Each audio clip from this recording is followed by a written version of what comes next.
తెలంగాణ రాష్ట్ర వ్యాప్తంగా వాతావరణం ఒక్కసారిగా మారిపోయింది. రానున్న 5 రోజుల పాటు రాష్ట్రంలో పలు జిల్లాల్లో తేలికపాటి నుంచి మోస్తరు వర్షాలు కురిసే అవకాశం ఉందని హైదరాబాద్ వాతావరణ కేంద్రం వెల్లడించింది.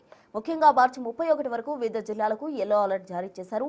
ఉరుములు మెరుపులతో కూడిన వర్షాలతో పాటు గంటకు 30 నుంచి 40 కిలోమీటర్ల వేగంతో ఎదురుగాలులు వీచే అవకాశం ఉందని అధికారులు హెచ్చరిస్తున్నారు.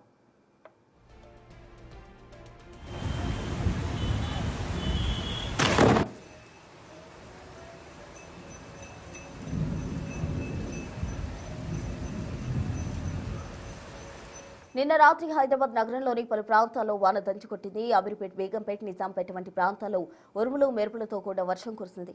అకస్మాత్తుగా కురిసిన ఈ వర్షం కారణంగా నగరవాసులు కాస్త ఉపశమనం పొందినప్పటికీ వాహనదారులు కొన్ని చోట్ల ఇబ్బందులు ఎదుర్కొన్నారు. రాష్ట్రంలోని ఉత్తర, తూర్పు జిల్లాల్లో గరిష్ట ఉష్ణోగ్రతలు 40 డిగ్రీలు దాటిన తరుణంలో ఈ వర్షాలు వేడిని కొంతవరకు తగ్గించాయి.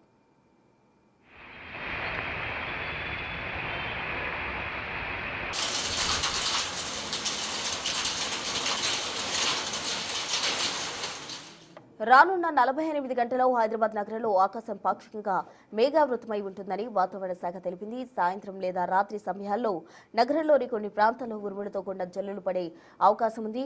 ఆదిలాబాద్, నిజామాబాద్, రంగారెడ్డి, మేడ్చల్ జిల్లాలో ఈ ప్రభావం ఎక్కువగా ఉండొచ్చు. వాతావరణ మార్పుల దృష్ట్యా రైతులు తమ కోతకు వచ్చిన పంటలు భద్రపరచుకోవాలని వ్యవసాయ అధికారులను సూచిస్తున్నారు.